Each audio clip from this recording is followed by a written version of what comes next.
From the National Newsroom of the Canadian Press, I'm Don Mitchell.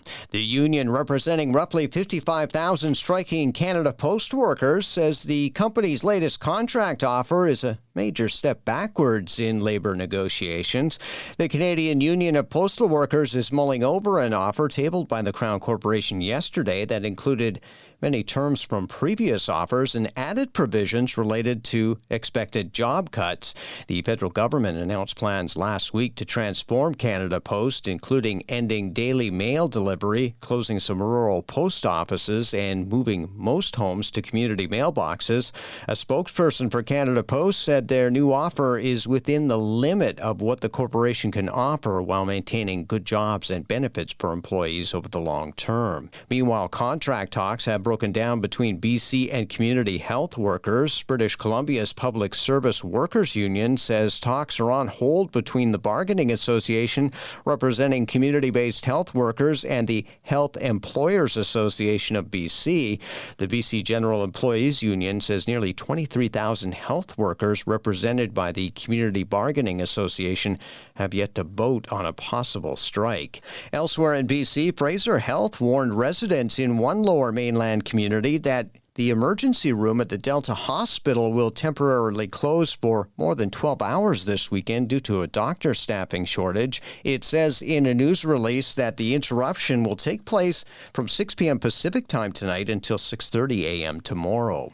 The president of the Alberta Medical Association says the province's measles vaccination rates remain too low and that an outbreak has continued longer than it should have. Dr. Brian Wurtzba is urging Albertans to protect themselves from the highly contagious disease. The government announced Thursday that a premature baby died of measles, the province's first death from the disease this year.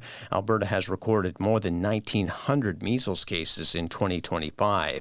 And Israeli Prime Minister Benjamin Netanyahu has instructed Israeli Defense Forces to stop all offensive operations in Gaza. The move comes after U.S. President Donald Trump ordered Israel to stop bombing Gaza after Hamas had said it accepted some elements of his 20-point peace plan, including the release of all hostages.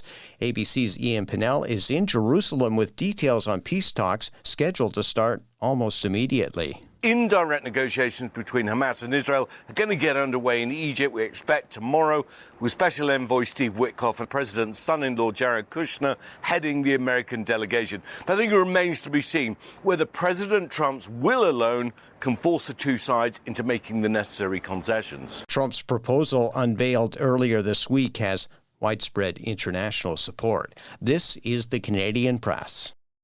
In sports, Toronto Blue Jays manager John Schneider says rookie right-hander Trey Savage will start Game 2 tomorrow at Rogers Centre in the team's American League Division Series against the New York Yankees. Savage has impressed in his 3 big league starts since the top prospect was called up last month.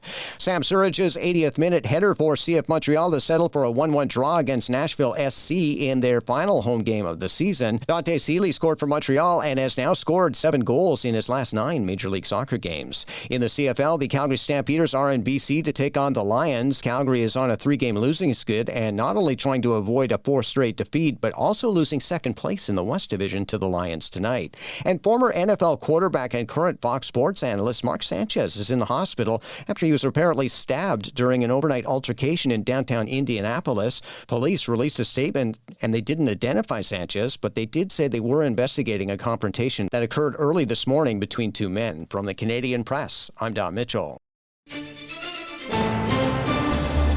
Thanks for listening. Don't forget to follow and subscribe.